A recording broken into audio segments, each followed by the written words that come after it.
Alright, so Dockmaster Som here, and you're looking at my re-initiation into the art of hobby building. Give you a little bit of background. About 2 years ago, I was digging through my garage and came across a box of old Star Trek kits that I had either put together or at one time had taken out of their cardboard boxes and just condensed into a single Rubbermaid tote.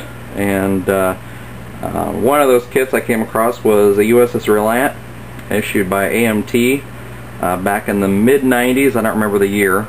And I had built it then and did a fairly okay job on it. I wasn't too impressed with the paint job looking at it 15 years later, so I decided that in order to re-enter this hobby, which I've been wanting to do for years, this was going to be my first project. I got out of the hobby for a number of reasons. One of them was space. I never really seemed to have the right space at my my old house to work on stuff like this. It was always the dining room table. That was one reason. And you know, working on a dining room table, I mean, you can work pretty much anywhere you find space, but it's quite annoying to have to, you know, put things away, and you know, if you, I don't know, have to eat. So you know, unfortunately eating, it just gets in the way. So that was one reason why I got out of it. And the other reason was I went back to school back in '01, and I was in school for about 8 years, and got my degree in history and political science, and got a graduate degree in education. And so I'm a teacher, at least I'm trying to be. And I thought, you know, this was something I really enjoyed. This hobby. It's a great way to unwind, great way to get away from everything, and kind of just have some alone time. So what you're looking at is the AMT ERTL not reissued. It's the original USS Reliant, and of course this is not the way the kit looked when I took it out of the Rubbermaid tote after being stored for 10 years or 15 years. What I decided to do with that old kit, or with this old kit rather, was it had been painted, and there was decals on it. And so what I did was I took it apart, I stripped all the pieces of the paint, and that in itself was an experiment. It's something I've never done before. I've never stripped paint off of a model. Did a lot of research online. I heard brake fluid worked. I heard something called simple green or super green or something like that works really well. And I tried the brake fluid method. I left these pieces soak for several days in a big tub of brake fluid, and they didn't work so well.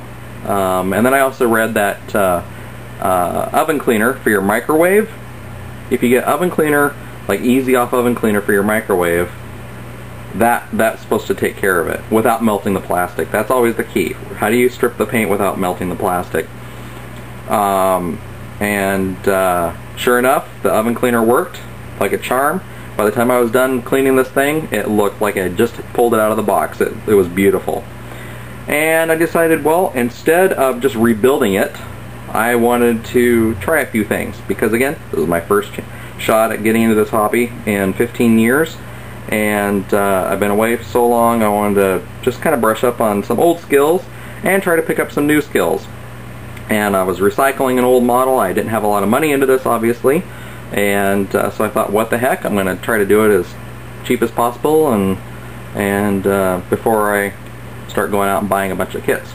So well, this is what I came up with. This is the USS Reliant as seen at the end of Star Trek II. This is something I had not seen before. I had not seen anybody build the Reliant in this condition. For those of you who don't, I'm sure everybody remembers, so I'm not even going to try to give you a review of the film. But of course, at the end of the film, there's this big battle in the nebula, and right at the at the climax of the battle, the Enterprise shoots a torpedo at the roll bar. I don't know if this is a torpedo bay and some other section.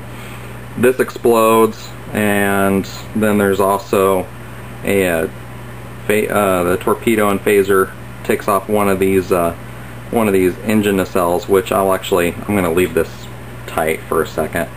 I'm going to leave this standing still. I'll show you here in just a minute. Anyway, so I decided, well, this is what I wanted to tackle this first. This was actually the very first piece that I started to customize. Customizing was totally new to me, except for when I was 15 and I took a 357, or excuse me, a 537 scale Enterprise model and put a firework in it and set it on fire. But that was then, and I wanted to do something different. So how did I customize this? Well, I did two things. First of all, I have this nice little tool. This is actually a tool from a wood burning kit, and when you plug it in, this is like a soldering iron, and it burns wood, or in this case it melts plastic. And so I was able to run it around here and melt the plastic, and basically this clamshell was now fully exposed. And another first for me is I took some I purchased some polystyrene or strips and sheets, and I built a little room. I don't know if you can see you can kind of see some interior stuff there. I did a little kit bashing. I got some little pieces and things like that in there, and then of course I have all these ribs and framework. And then I took my scoring or my wood burning tool again, roughed these up so they kind of look melted and basically look like the snot had been blown out of it. And of course that's the look I was going for. I was able to find a picture online of I did some pretty extensive research actually. I found this picture of a blown up section, and when I mean blown up I mean a large section of this roll bar that was used in the movie. It was used for a close-up shot, and one thing that's really hard to see in the film, because this is all covered with the physical model, which is what they used in the film, is covered with a lot of animation, and that's showing sparks and metallic pieces and things like that coming off. So the film was sort of an okay resource, not the best, but thank God for the internet, because on the internet I was able to find pictures of this roll bar, and I could see that the original studio model had all sorts of damage here, which makes sense. I mean, a photon torpedo blows this up, and this is where the photon torpedoes of the Reliant are stored, and so naturally that thing's going to explode, and I'm assuming they didn't all detonate, because if they did, well, the Reliant probably wouldn't have survived. But anyway, so I customized all this. Did some painting, did some dry brushing. Not the happiest with it. Since I've been posting pictures on Hobby Talk and Starship Modeler in the forums, and I've been told since that chalk, pastel chalk, is actually a really good means of doing this. So I think I might try that in the future. Also have, I don't know if you can see, I have the phaser marks, and there's battle damage here, which was also difficult to see, but I was able to get it. Of course, now again, in the years since AMT has released this kit, there have been customizations, or what do I want to say, accessories. Other model builders have released accurization kits to make this more accurate. The hole's not thick enough, apparently, and this bridge section is supposed to look a lot different. It's supposed to be much taller, and I didn't notice that until somebody pointed it out to me online. I was like, oh wow, yeah, sure enough it is. If you compare this to what it looks like in the film, it's different. But I wasn't really too concerned about an accurate build. This was just to sharpen my skills. So, and while we're talking about skills, you can see I purchased an aftermarket set of decals which went on really well, except for a couple places. The decals tore here and here, and they tore up here. I'm not completely done with this model. I don't know if I'm going to try to pencil those in, or maybe I'll try to, maybe I'll put some scoring marks or something on there to kind of cover it up. You know, I don't know. We'll see. It's like when you decorate a cake, I've been told. If you ever go to a wedding and you see this beautiful cake and you wonder why there's a frosted flower in this really odd position, well, that's usually where there's a crack in the frosting or some sort of blemish. So yeah, that's what I'll do here. Maybe I'm not gonna put a rose there, but maybe I'll put some battle damage or something. Alright, so let me spin this around and you can get another view here. And I'm not sure how well this is going to show up. I'll tilt it. Alright, so here's the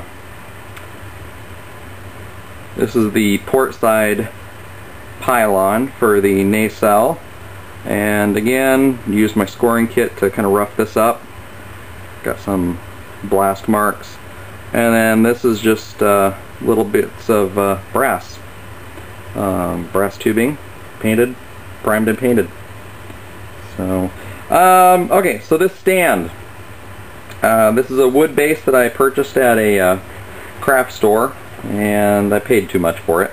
This is and then again, being new at this, I wasn't sure how to build a stand. Actually, at this point, I'm still not sure how to build a stand. Would love any comments you guys have. But what I did was I took a piece of brass tubing, and that's what's super glued here into this base, which eventually I'm going to paint this black.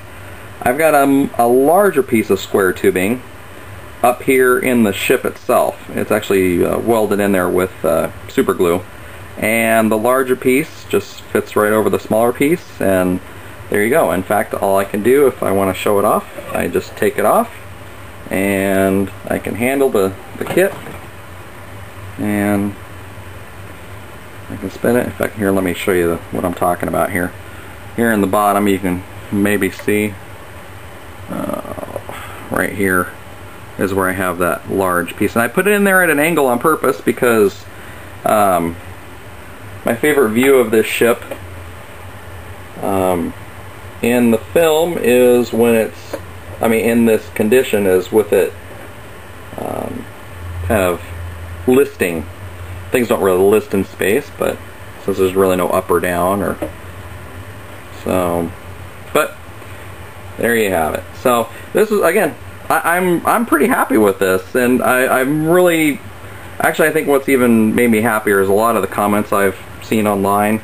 I'm somewhat of a perfectionist, so of course my eye straight goes right to all the really just kind of amateur looking paint marks. I got some sloppy painting on this, but I've been working on this off and on for the last year and a half, and I was just ready to be done with it because I'm ready to move on to a new kit. And so but for my first time in 15 years, I'm actually pretty happy with it. So anyway, this is Doc Mattress Tom, and thanks for watching what's the first of hopefully many builds to come.